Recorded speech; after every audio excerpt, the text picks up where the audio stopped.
Hey everybody, happy Friday. Thank you for hanging out for a little bit of drawing today. So this is the illustration masterclass, and we're picking up where we left off last week, which was part 3 of a series I'm doing just talking about composition. Composition is one of those things that might seem a little intimidating or maybe a little confusing at first, but you'll notice that if you've been following along with these little masterclasses here, that there are some pretty neat, simple rules you can follow to punch things up in your illustration work with your compositions right away. You don't have to just sort of have to learn a billion things. There are actually a couple of neat little tricks you can use that will really improve things right out of the gate for you. And so today what we're going to do is look at a sketch that I was roughing out in the last episode, a Hansel and Gretel sketch. And I'll just pop over to that here for you to see.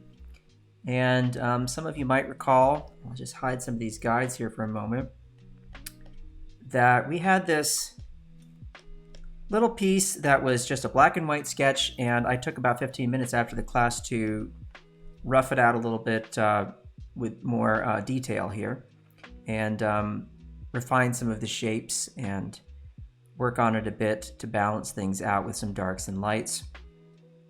And I wanted to just cover some of the basic things that are going on in this very rough sketch that are helping to push it along in the right direction to where I would then feel comfortable really starting to do the painting or the line drawing or whatever. I haven't even decided what the style of this illustration would be. That's really kind of irrelevant, to be honest.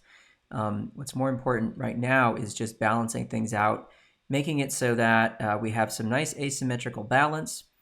We want to make it so that our focal points are clearly silhouetted. The silhouette is the outline, the shape.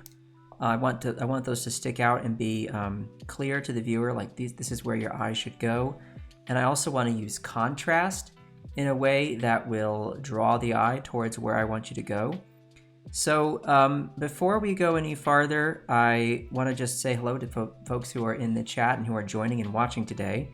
So I'm just going to have a look here and see who's here right now. We have, let's see, Cody Bear. Hey, how's it going? Megan is here. Barbara, thanks for joining us. Cornell, Umar, and JD, hello. Nice to see you. Raunak, thank you for joining us. And Steve, how's it going, folks? Well, I'm glad you're all here. Yeah, let me know if any of you were here last week and sort of know what I'm talking about with this sketch and where it was before. Not too much has changed, although I did just blow it up, enlarge it, and then do a little bit of work here on this foliage, kind of fix a little bit of the shape of the house there to make that a little clearer, which I'm going to change that anyway going forward. But I wanted to get the figures to have a pose that was more interesting and clear as well. Now let's just talk about a few things a few decisions that were made here. I'm first going to overlay here this armature, and I'm going to hide this little section here for now. I'll go ahead and make this a little brighter so you can see it clearly. Here we go. Okay. And I'm going to use a darker color. There we go. And hopefully you can all see that clearly, this armature, this blue armature that I've laid over the illustration. Now, if you recall from the earlier lessons, we were talking a little bit about what these dynamic symmetry harmonic armatures are. And this is the simplest of them all, which is just crossing a diagonal from one bottom left corner to the top right and top left to the bottom right. And then going ahead and bisecting the image vertically and horizontally. And once you've done that, then drawing another diagonal from the bottom right to the center right here, bottom left to the center, and then reverse down this way. And you're left with what you see here. Now, what I've done is I've bisected, okay, these sections here, and I've made it into quarters, right? And I do that simply by finding that intersection of those diagonals that I drew from the corner to the center. And so then I've actually got quarters here. Now, by doing so, you're setting yourself up for success right away by placing elements of your composition within this grid structure, okay? And this is because our eyes, when we are looking at anything in the world, we are seeking order, and we're looking for order and pattern and recognizable shapes. And by creating order in your composition, whether it's obvious to the viewer or not, and in a case like this, it should not be so obvious because we're using organic shapes. We have a lot of overlapping objects. We have, it doesn't look like I'm laying out a geometric grid, all right, in the illustration, if I were to just hide this for a moment. However, there is order here, and let's just take a look at it. So I want you to notice that with this diagonal here, and I'll go ahead and grab a really clear brush so you can see this very clearly. I'm making sure that their heads, right, follow along with that diagonal, okay? And also that this diagonal is leading me towards this area here, which is going to be where I want to place the door to the house, the witch's house. This is Hansel and Gretel, right? And then you'll also notice that the slant of the roof here, okay, is following that diagonal as well, so that we're moving towards that focal point. It's just another way of reinforcing that. Notice at the very center of my composition, I'm placing this area of interest. However, it's not symmetrical, right? I have this side of the house, right, ending here, and then I push all the way out to behind the tree to finish that. So I do have a focal point in the center here, but the larger object that the focal point is a part of, it would have been quite dull and boring, if I do say so, to have placed the house dead center like this. Okay, that would have been a little too obvious. So that's the reason why I wanted to offset it this way and choose an angle for the house like that. Alrighty, let's look at some other things. Now, look at this diagonal here. Okay, straight on up. What am I doing with the tree here? Look at this. I'm following along that diagonal. Now, if I just were to hide this for a moment, okay, I'm still using an organic shape, right? See this? This is an organic shape right here. But the general angle is that up and down kind of action, right? So let's take a look at that.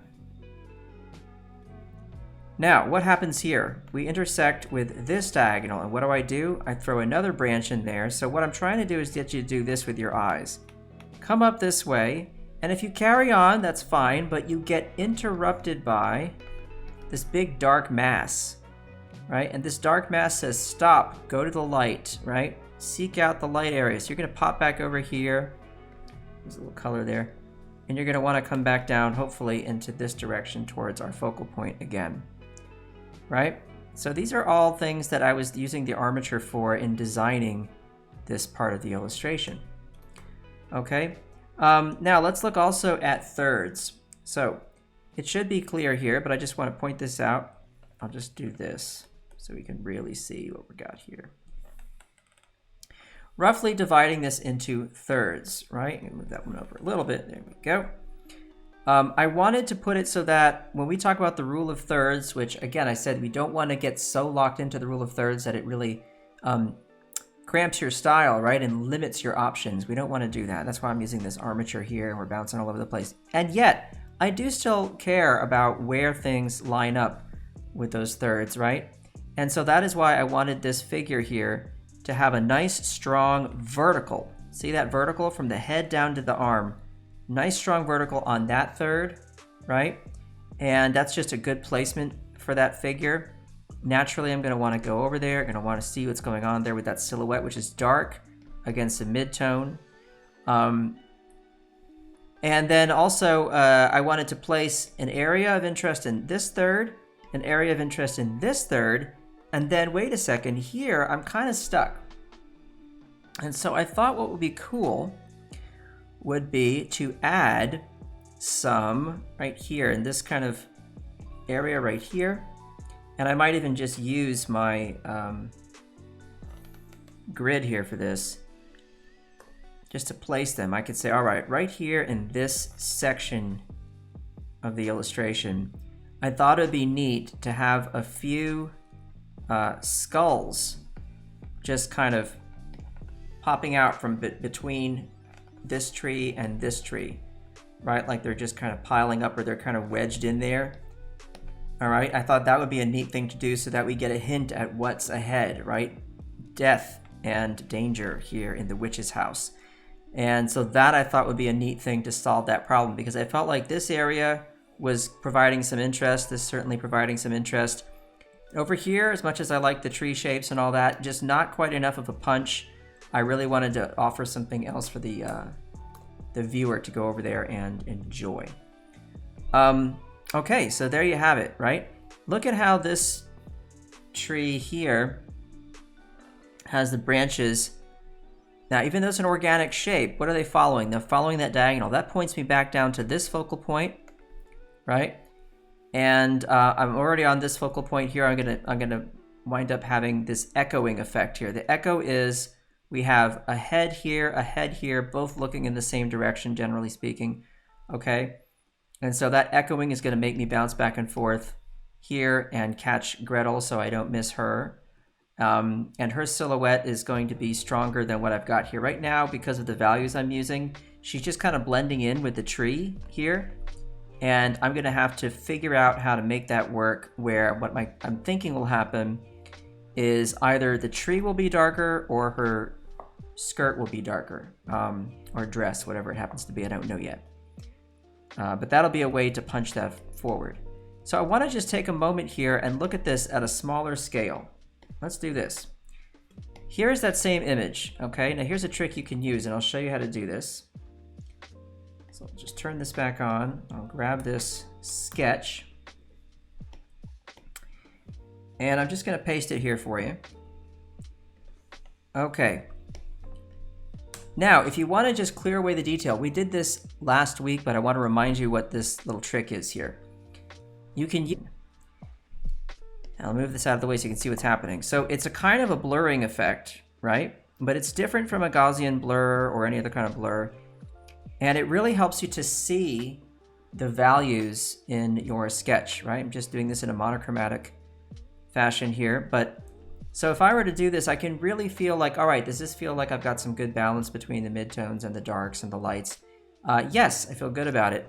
And as long as I'm careful to make sure that this area here, right, is light enough when compared with their silhouettes, I should be in great shape. Now you'll notice what I did up here in the two figures on this example was I thought, okay, well, just to be on the safe side, I could provide some really high contrast here by having highlights, right, where maybe the light is hitting the sides of the head and the back of Hansel here, and the hair and part of the shoulder there for Gretel. That might be another way to solve this problem. It's all just a bunch of problem solving where you're using the same vocabulary every time. Dark and light, okay, your shape language. Is it an interesting shape? Is it a shape that stands out? Detail, do you have more detail in an area? Which is related to contrast, right? But just more heavy line work, more intricate line work, more detail, more focus is the result, right? That's what I want to make sure that happens with these two figures. And then with the details on the house, what kind of architectural details and things can I do there to make that interesting, right? Anyway, but that's that trick, median. So I employed that over the sketch right here. And then here, check this out. What I did was I selected all the shapes that are dark, and I also included any of the shapes that were darker than 50% gray, more or less, okay? And this is a way of arranging and organizing and understanding your composition with just two values, dark and light. And there's a Japanese word that people use to describe what this technique is. It's Notan. I hope I'm spelling that right. And this is a way of not literally taking all the darks and lights and just letting them be. It's you're selectively, as the artist, choosing where you want those medium lights to go lighter and where you want those medium darks to go darker, so that you create an interesting set of shapes that has balance. And that is the goal of my Notan sketch here on the right. When I look at these shapes, I'm really happy with the balance I have of big and medium and small shapes. I'm happy with the amount of detail, where it occurs. I'm happy with some of the echoing that's happening. For example, if you look in this area here, let me just add a new layer so I can make that more clear. Hang on a second.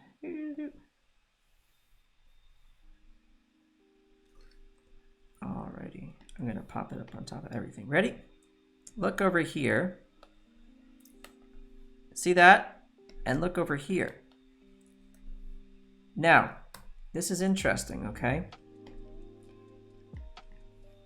I'm going to select this area here and just pull it out for a moment, okay? So I'm holding down the Option key, right, while I've got my Move tool, and what that does is it's allowing me to duplicate that.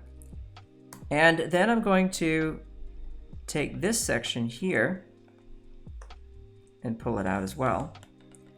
And and rotate it.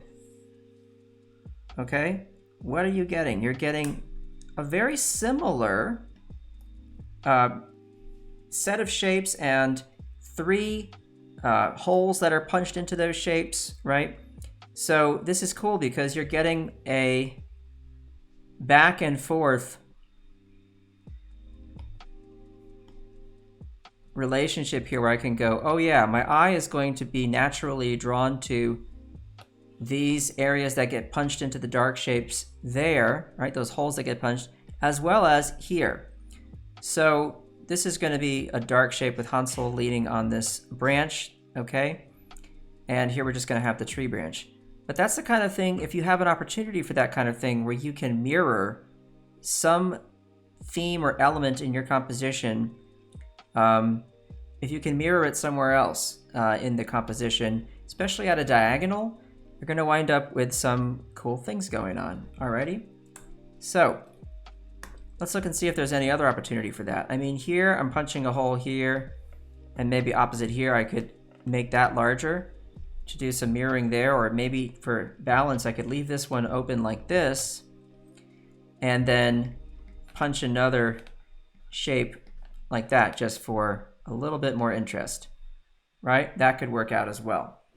So it's funny, you know, you might not always think about all these little things, these little options that you have in your composition when you are working out an illustration, but they make a big difference, all right? So try this technique, try this Notan technique and see how you go with that, because when it was first shown to me in college, pardon me, I'm gonna have a little rasa.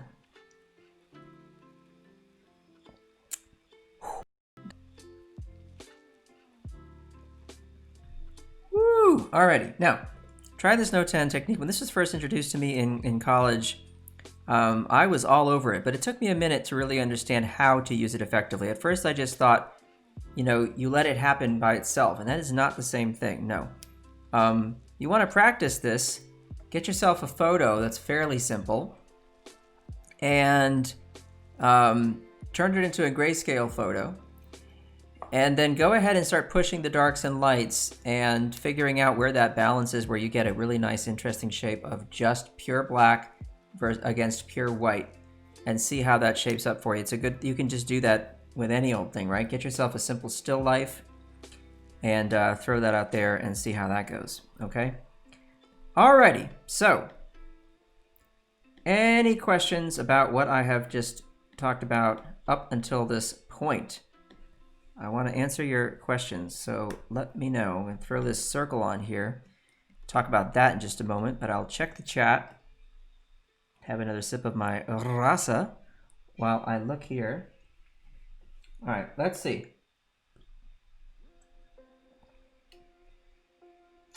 These have been helpful, says Anne-Marie. Well, great. I'm so glad they're helpful. I hope so. Is anyone going to do a transcription of this stream? Huh. You know, I don't... That's a good question. I honestly don't know the answer to that. There's an audio transcription while watching the recorded video for all Behance streams, says Cody Bear. Well, I just got edumacated. Thank you. Took me to school on that. I didn't know that. That's awesome. And you say it's working on Behance right now. Excellent, excellent. Okay, thank you, Fuzzer. Glad you're enjoying this. Well, let's take a look at this circle. What is this? Why am I throwing this out there? Well,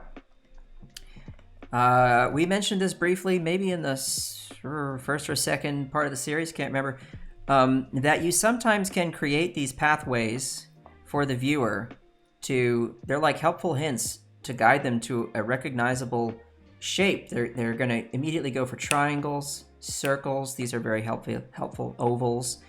And my goal here is to have it so that when you look at, just going to isolate this. All right. So I'm going to draw a little circle, a rough one here. Bear with me. And I'm going to just darken the area around here. And you see what's happening here? I'm trying to use the silhouette of Hansel here, his head, his arm, then that branch that's coming up out of the ground there, and then this shadow that's being cast from the foliage, and then this trunk of the tree, and then this branch of the tree, and then this smaller branch of the tree here. Look what we're doing. We're creating a sort of a circle, a lens, that says, hey, go right there. Go right to that center point right there, and you will see something you're not supposed to miss, right? Now, you could, if you wanted to, be absolutely crazy and symmetrical about this, and you could make it so that that circle winds up dead center, right? So I would shift Hans over to the left a little bit, make that work. The reason I haven't done that, again, is I want you to see again those thirds, right? I wanted Hans to sit comfortably with his arm pulling strongly on that vertical, on that third right there. And so I've moved everything over with that circle just a little bit, right? So we're over here, and that just works out better for me. But yeah, neat little trick. So you can find other ways to do that in your compositions as well. Ways to essentially frame an element of the picture that you want the people to focus on, right? And there are formal and informal framing devices. And I believe we talked about that on the first day. Just to quickly review, if I were to draw an illustration where, sorry, one second here, I'm gonna go over here. All right. Let's say I have an interior space, right? And there's a door. And, you know, right here, there's a figure entering the room. Like, here I am, okay? Well, what we've just done is we've created a formal framing device within the illustration. Okay, this is all going to be darker here, okay?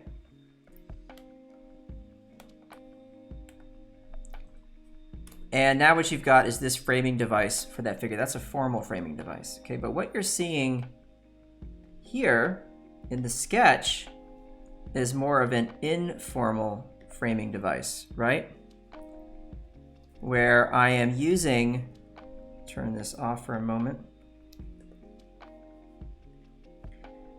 I'm using to my advantage all these separate elements in the picture, and I'll be using value as a way to draw your eye this way. Okay, that will be the goal. So, you know, for example, this probably won't be that light. I won't use that much of a highlight there. This will be darker, this will be a little darker. And ultimately you're gonna just not be able to help yourself. You're gonna wanna go right for this area. All right, so that's just another little thing you can do. Look at the pose of the figures. See this? This is storytelling. Now, if I had them leaning up against the tree and relaxing and playing a game of cards, they wouldn't appear to be deeply interested in what is over here. But by having them lean forward with their necks out and look in the direction of where I want us to be going here with this story, we are just reinforcing that that is the goal, right? So we want to use that to our advantage as well. So think about body language, think about how you pose figures in illustrations to help tell the story. Make that a little clearer for you, right? All right. Well, why don't we take this to a better, more finished stage. Now, first I've got to add some skulls there, but I think I'll just suggest that really fast with this brush that I currently have here. Think about an interesting arrangement. So let's see. I think one could just be right there, and then another one is piled up back behind it. And then maybe we have one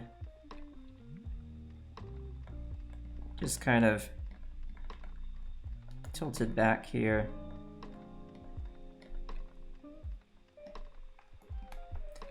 So we know that there's a little pile of them, okay?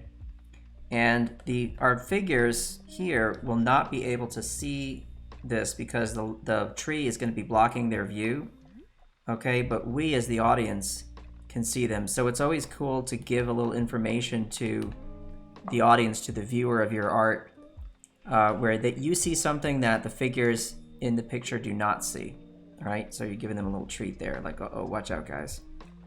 All right, so there's one skull there, one skull here, another right back there, and then one right here in the foreground. So it won't be that light, but I'm doing this just for clarity so I can see the shapes that I've drawn.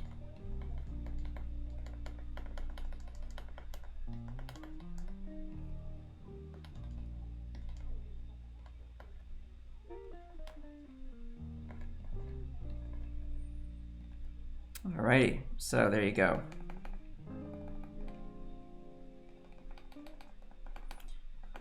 I love the way Mike Mignola, the guy who does Hellboy, I love the way he draws skulls. They're always so cool, and they're designed, the way he designs them is really lovely. All right, anyway, you get the idea, right? So there, now we know we have something of interest in this third, okay? We got something in this third, something in this third, okay? We have a lot of dark stuff up in here, right? Which is gonna force us into the light. We have dark stuff over here, which is gonna force us into the light. Dark in the corners here, okay? So we are moving in the right direction, okay. So let's take this sketch, knock it back a little bit, and I'll check the chat, see if we have any questions before we move on. Let's see.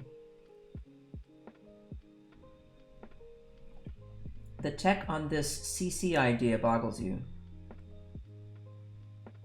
What do you mean, Steve? CC? It's almost simultaneous. It's really accurate. Can you help me understand what you're talking about? I'm not sure I understand. I don't know. Yeah, I'll check back here in a second and see what it is you mean by that on this CC idea. I assume you're talking something about Creative Cloud?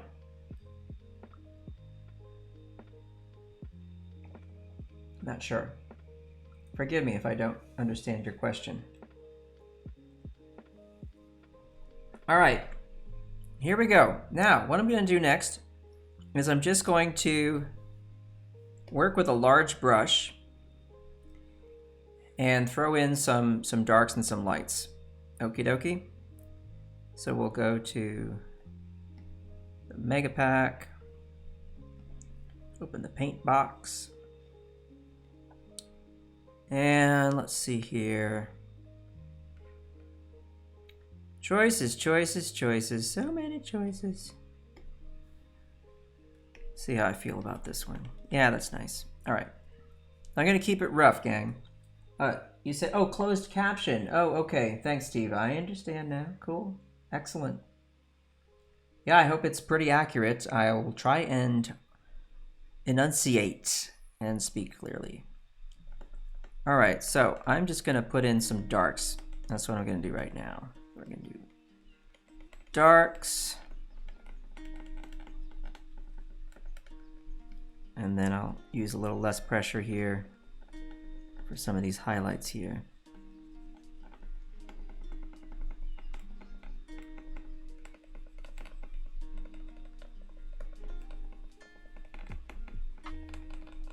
Okay. Now you may wonder, why are you working with such a big brush? Why do you want to do this? I'll tell you, the last thing I want to do at this stage is get bogged down in any details. That's not what I want to do. Right now, I just want to work out general shapes here and the darks and the lights. Okay, that's what I'm trying to do. I'm trying to make that work. So I want these shapes to connect and then separate again here. So I have a little connection there and then a little separation.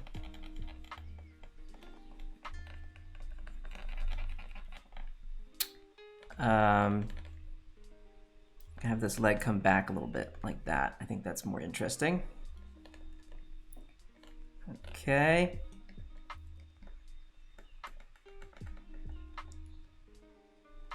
She's got her neck.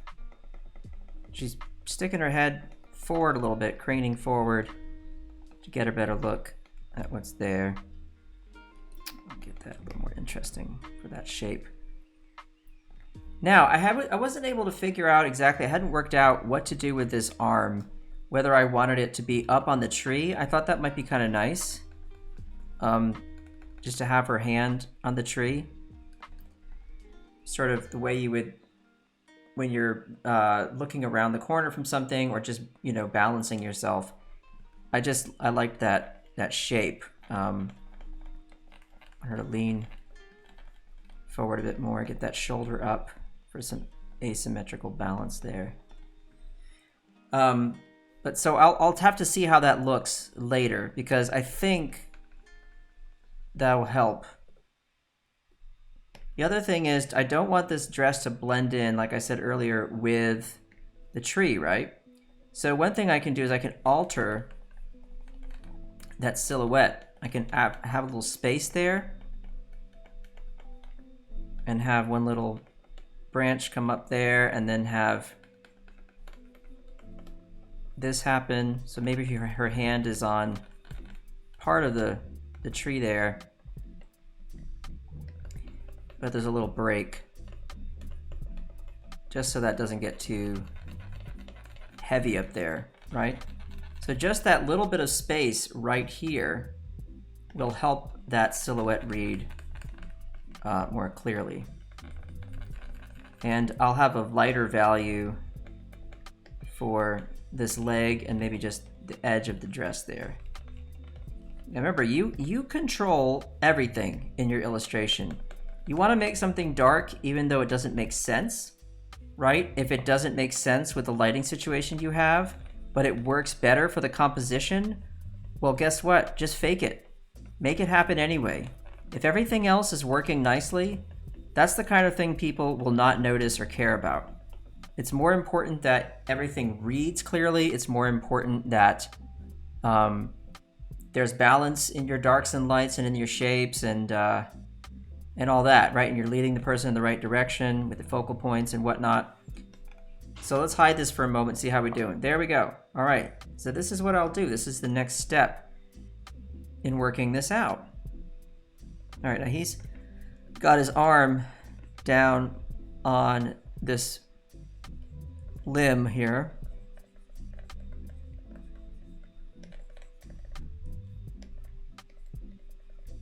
There we go. Just a little bit of interest there to break that up. Maybe that could just come through like that. That kind of overlap really helps for your silhouettes as well to read, so that by having this little branch come here, interrupt or pass through the leg, and then stop there, we're just getting another clue to help us understand the placement of things, what's in front of what. Okay? All right, so now we can go big. And I might want some light to pass through here, right? I haven't decided yet, but that might be nice. Probably a little darker than that, but this is all just part of the experimentation. You got to just play with your shapes until you wind up where you feel like, okay, got enough interesting stuff happening there.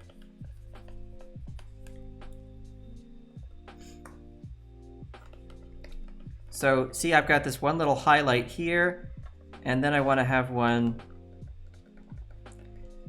like this, and another one there and there. I want the eye to be able to come from here, pass through into this middle ground here, okay, before we get all the way down into the lit area, which is this sort of clearing, right? We're coming out of the woods, and there's a clearing in there. Hide the sketch again to see what I'm talking about. So I'm using that gray there, and I'm going to have this area in the foreground be darker. So this is going to be, it's going to be lit by comparison to these super dark darks.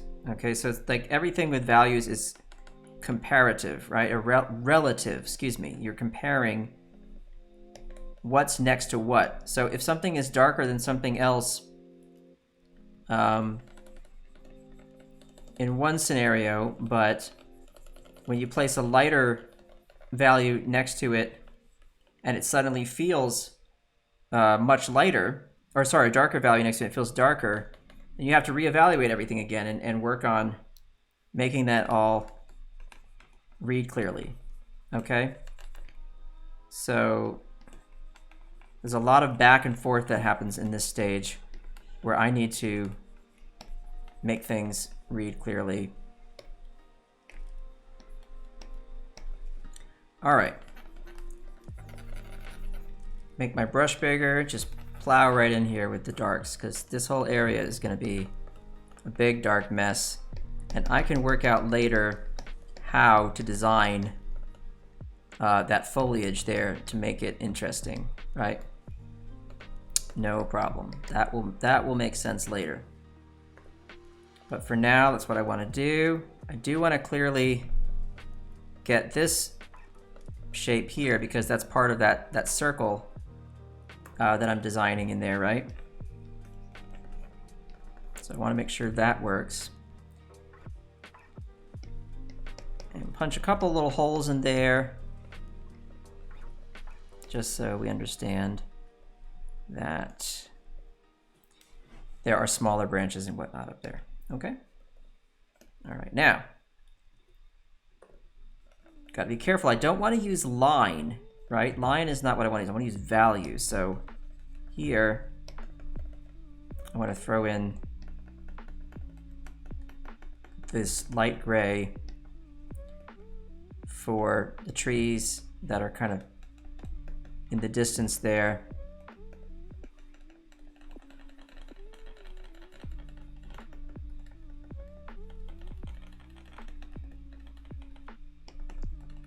There we go.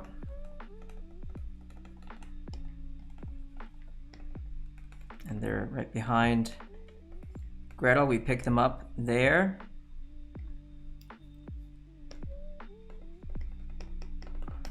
Back to some of these dark shapes. There, we'll check now with our sketch and see how we're doing. Okay, so far looking pretty good. We want to make sure that this sky, I think, is not as bright as the roof of the house. I'm wanting the roof of the house to be kind of the lightest value, I think, as well as this clearing here. So I could take this color and just go a little lighter and then throw that in for my sky really quickly and just see how that plays. Remember, everything's, this is all a work in progress. You can always come in, change your mind, and there's no, you don't have to commit at this stage, which is why, again, I'm using a bigger brush, right? I don't want to feel like I'm locked in to any one decision at this point. I just want to play and get to where I like this balance of darks and lights. I like these silhouettes that I'm creating, right? That's what I want at this stage. So that's what I'm going for. Okay, we'll turn our sketch back on. Come back in here, knock in the big area there.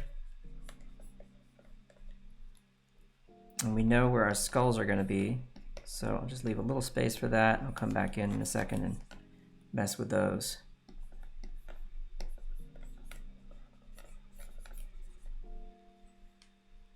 Okay.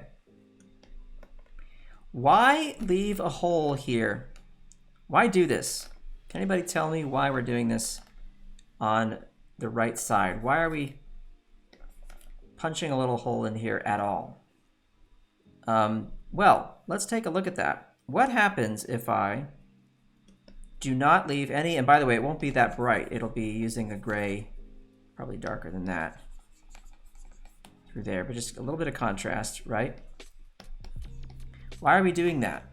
All right, well, look what happens if I just do this.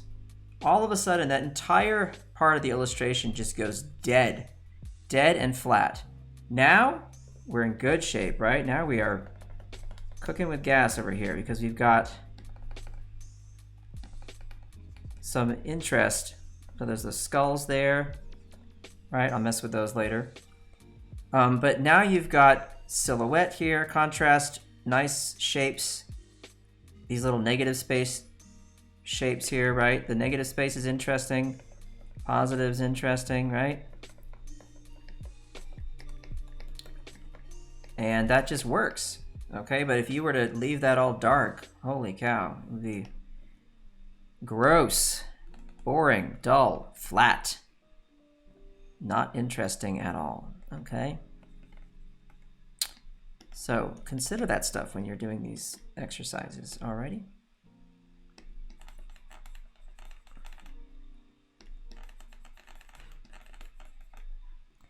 Go a little darker here. There we go. So that stays dark enough to contrast with what's happening behind it. We get the right overlap there. And we're looking good. So let's make it tiny and look at it. Now we say, okay, we say, yes, this is starting to feel like what I want for the values, right? So, Catherine Lopez, hey, thank you very much. Thanks for hanging out. Greetings to you. You're all the way in Guatemala. That's so cool. This scene makes you think of the Hardy Boys and Nancy Drew books. Cool. Yeah, I read a lot of that. What is the name of this brush again? Cody Bear is asking. I will tell you. This is the Cool Drag brush. It is in the paint box in the Mega Pack. Cool Drag.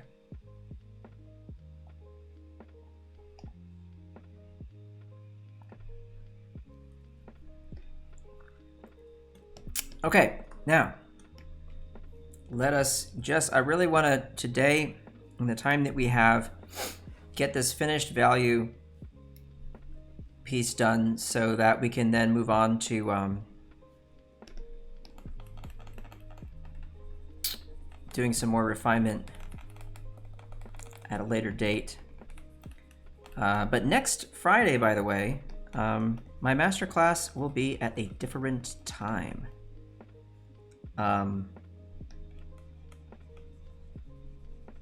So I need to find out exactly when it is, but stay tuned. Look at the schedule so you know what's up, because that's going to be a little different. And I was thinking that I would interrupt this series that we're doing here on composition and do a little bit of chit chat about inking, digital inking. That's what I want to talk about. So hope you'll join me for that. That's a good one. Good topic. Good thing to know about. Good thing to look at.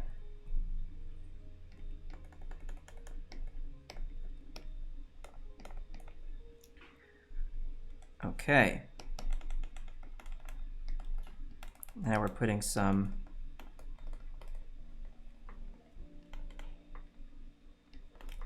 foliage is it's closer to us than some of those other trees and things. We'll see how we're doing there. Okay, good. We want to make this a little bit lighter. So we will do that. So that reads clearly.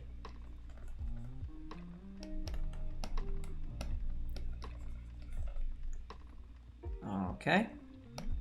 Little cast shadow here under the roof. Let's make sure that reads and that can connect with that door. That'll be a nice little area there.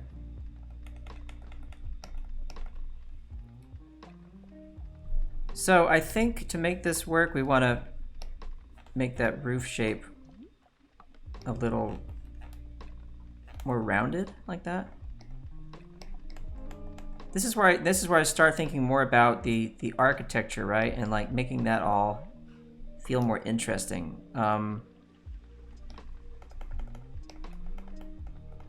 Could have this area that pops forward.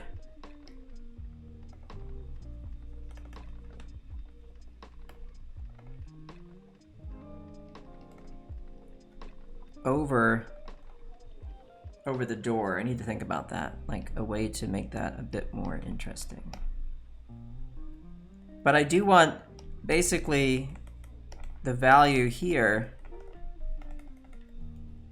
of the walls of the house be very similar to what we get here with the clearing, the grass here. And just to lead the eye even more, we could do a little path towards the door, probably have a step to get in, right? That kind of thing. And that would also help us direct the viewer where to go, right? Not that they need any more help at this point. I mean, this is pretty darn clear what we're trying to do. But, you know, can't hurt. I liked this in the sketch, so I'm going to throw it back in there, which is this little cloud of smoke coming out of the chimney. Since if you know the story of Hansel and Gretel, there's an oven. And if I remember correctly, or there's a fireplace or an oven, I can't remember. It's an oven, but it vents up through the roof, I think. Whatever. I like this as a design element, right? I like that as a design element, so I kind of want to leave it in there. Okay, so how are we feeling about this? How are we feeling about the general shapes we have here and all that, the shape language? Let's go ahead and let's square it off. Okay, on the edges here. And see how we're doing. All right, so we'll do this. Just look at it for a moment. That reads pretty clearly, I think. We're looking pretty good. Could use here in this section more of those trees that are close by. Okay, that'll help. Because we can't have that get too light over there. It gets distracting, right? We know that these skulls are going to be in the shadows. So even though I've got them really bright right now, those are going to be quite a bit darker. So I'm just going to throw some shadows on them right now. But those will be fun to look at. And yeah, that's pretty much where we want to be, I think, at this point. All right. Architectural stuff I need to work out here in the front. Yeah, I just kind of want to try a different roof shape over the door. You know, something like this, where there's a little something coming forward. Maybe like that. You know? Maybe we pop a little light in there, just for contrast.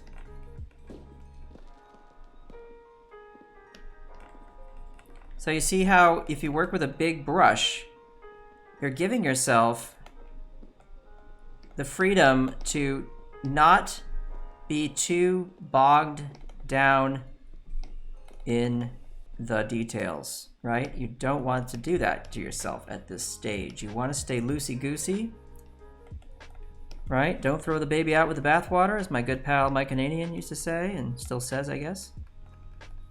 Don't throw the baby out with the bathwater. Don't put the cart before the horse. Okay, get these bigger shapes worked out now,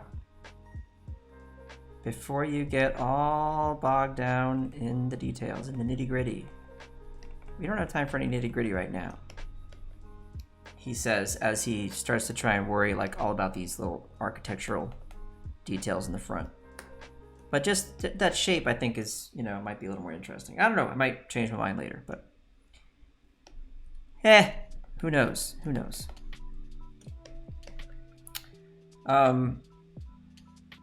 Okay, folks. I think we're in good shape. We made some progress here.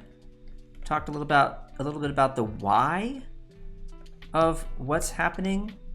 The why.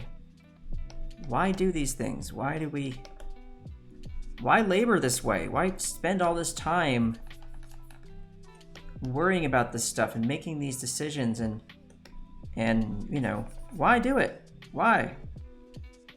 Because it makes your drawing better.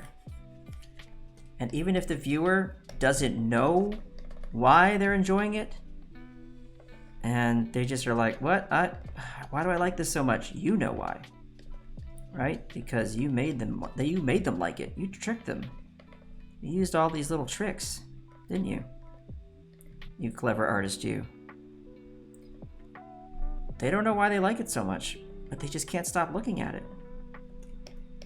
Or there are our skulls over there. Okay, well there you go. Okay, any questions from anybody? We made some good progress today. Love the silhouette effects as on Marie. They stand on their own. Great, thank you. Well, you know, this is the cool thing, is you work big to small. Work big to small. Simple to complex. This is how you want to do everything with your illustration work. You know, that's why thumbnails are so handy, because you're looking at it in the simplest way when you draw really small and you're just trying to work out those big relationships. You know, the diagonals, the balance of big shapes to small shapes to medium shapes, counterbalancing, asymmetrical balance, all these kinds of things, right? Artists are just magicians and tricksters, says Cody Bear. Well, you know, I think you're right. Also, it's math, right? I'm not a mathematician or anything, but you have math involved. If you think about it, with that armature, try working with an armature. I did. I used it for this, and I tell you, I think it just made it that much easier for me to come up with a pleasing composition. Now, had I not done it, I probably could have come up with something kind of similar, I guess, but to me, it's like, what a great thing to be using math to your advantage, and nobody knows it but you. You're the one doing it, right?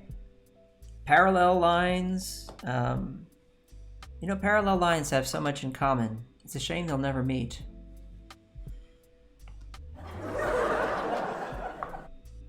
my joke for the day. Well, anyway, okay, folks, I hope this was informative, educational for you. I enjoyed it. It's always a good exercise for me to remind myself how to do this stuff.